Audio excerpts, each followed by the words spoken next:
আত্মাকোয়া channel, সত্যের সন্ধানে।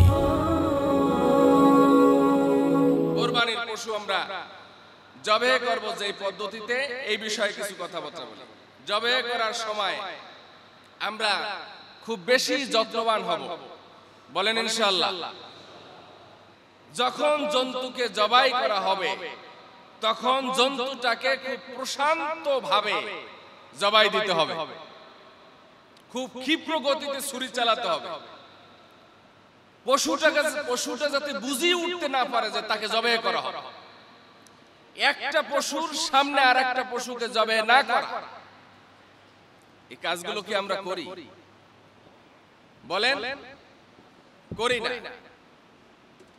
যেই জন্তুকে কোরবানি করা হবে সেই জন্তুর প্রতি আমাদের সামান্য সময় পূর্বে হোক আর পালের পশু হোক, এর প্রতি আমার মায়া থাকতে হবে, দয়া থাকতে হবে, এটার প্রতি দরদ থাকতে হবে। কোরবানি দেওয়া পর্যন্ত এটার প্রতি আমার একটা সহানুভূতি থাকতে হবে। কোরবানি দেওয়ার পরে আল্লাহর জন্য দেওয়া হচ্ছে, এটার একটা নিজের অন্তরের প্রশান্তি অর্জন করতে হবে। আর একটা ভুল করি আমরা, সেটা হচ্ছে যারা পেশাদার কোরবানির পশু জবাই করে তারা নিজেরা ছুরি একটা বানায়, মাশাআল্লাহ, একটা ছুরি দিয়ে 10টা গরু কোরবানি করে। হাদিসের মধ্যে নিষেধ, করা যাবে না। এক একটা পশু জবাই করার জন্য এক একটা ছুরিকে এক একবার শানদার করতে হবে। এই জন্য হাদিসের মধ্যে আসছে যে পশু জবাই করার জন্য শানদার অস্ত্র হতে হবে এবং সেই অস্ত্র দিয়ে এত ক্ষিপ্র গতিতে পশুর গলায় ছুরি চালাতে হবে যাতে পশুটা আরাম পায়। কি বুঝলেন? জবাই করতে কি আবার আরাম পাওয়ার বিষয় নাকি? সেই আরাম কি আমরা কেউ দিতে পারি পশুকে? প্রথম যখন পশুটাকে জমিনে শোয়ানো হবে খুব মায়া মহব্বতের সাথে, এরপরে তার উপরে ছুরিটা লাগানোর সাথে সাথে সে একটা সুসুরি ভাব অনুভব করবে, মনে করবে যে আরাম পাচ্ছি।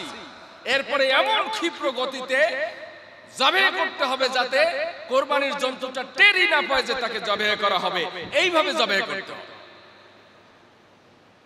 আর আমরা করি কি? আমরা কোরবানি করতে গিয়ে একটা গরু নিয়ে পারাপারি করি আধা ঘন্টা, এরপরে যেই ছুরি দিয়ে আমরা জবাই করব সেই ছুরির খবর নাই। গরু ওইদিকে 3 জনের টাইনা ধরে একেবারে চোখ টোক বের করে ফেলছে, আছে না নাই? গরু একদিক দিয়ে ছুটে যায় আর একদিক থেকে বাঁধার চেষ্টা করে। এরপরে একেবারে শানের খেলাফ যত কর্মকাণ্ড আছে তা ওই পশুটার উপরে চাপাই দেওয়া হয়। পাকা জায়গা, সেই জায়গার উপরে রেখে এরপরে পশুর পা বেঁধে চাষ করে ফেলে দেওয়া হয়। তার পাজরের হাড্ডির মধ্যে ব্যথা পায়। এগুলো করা যাবে? এগুলো আছে না নাই? সবাই অবশ্য এই কাজ করে না, কিন্তু আমরা কোরবানি দিতে দিতে প্রতি বছরই যে আমাদের কোরবানি দিতে হবে এই জেহেনটা যদি আমাদের থাকে তাহলে তো আমাদের প্রশিক্ষণ গ্রহণ করা দরকার। কখন কি একজন এই কি যেন বলে কসাই, সে আসবে, সেইটার অপেক্ষায় না থেকে আমরা সুন্দর করে প্রতি বছরই যেহেতু কোরবানি করতে হবে আমরা একটু ট্রেনিং প্রশিক্ষণ গ্রহণ করতে পারি না? পারি কিনা বলেন? পারলে কি আর এরকম হয়? কিন্তু আমরা এটা ওয়াজের মধ্যে হাদিস দিয়ে কোরআন দিয়ে বললে কি হবে? আমরা যখন মাঠে ময়দানে দেখি তখন দেখি এই পশুর উপরে জুলুম করা হয়, পশুর উপরে অত্যাচার করা হয়, পশুকে কষ্ট দেওয়া হয়। যা কিছু বলা হয়েছে হাদিসের মধ্যে কোনো কিছুই ফলো করা হয় না। ওটাকে একটা পশুই মনে করি আমরা। এমনকি হাদিসের মধ্যে এমন কথাও আসছে যে আপনি ছুরিটা পর্যন্ত পশু থেকে লুকায় রাখবেন। সূরা হজের মধ্যে আল্লাহ রাব্বুল আলামিন পশু কুরবানি করা সংক্রান্ত বিষয় বলেছেন, ফাযকুরুসমাল্লাহি আলাইহা সাওয়াফা। আল্লাহ রাব্বুল আলামিন বলেছেন যে আমরা যে পশুগুলো কুরবানি করব, সেই পশুগুলো জবে করতে গিয়ে যদি কষ্ট হয় তাহলে সোয়ানের প্রয়োজন নাই। এমনটা মনে করবেন না যে এটাকে জমিনে শোয়াইতেই হবে, তাহলে আস্তে করে তাকে সুকৌশলে নহর করে দিয়ে তার উপরে আল্লাহর নাম স্মরণ করে দিলি কোরবানি হয়ে যাবে। জবে করার সময় বিসমিল্লাহ বলতে কেউ ভুলে যাবে না।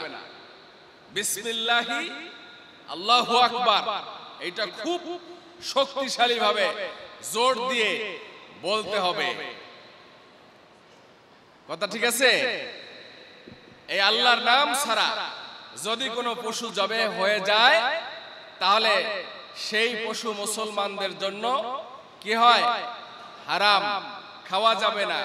ফাকুলু মিম্মা যুকিরাসমাল্লাহি আলাইহি, যার উপরে আল্লাহর নাম উচ্চারণ করা হয়েছে তা থেকে তোমরা ভক্ষণ করো, আর যার উপরে আল্লাহর নাম উচ্চারণ করা হয় নাই তা থেকে তোমরা আহার করো না, ভক্ষণ করো না। ওয়ালা তাকুলু মিম্মা লাম ইয়াযকুরিসমাল্লাহি আলাইহি ওয়া ইন্নাহু ফিসক, যার উপরে আল্লাহর নাম উচ্চারণ করা হয় নাই সেটা হচ্ছে গুনাহের কাজ।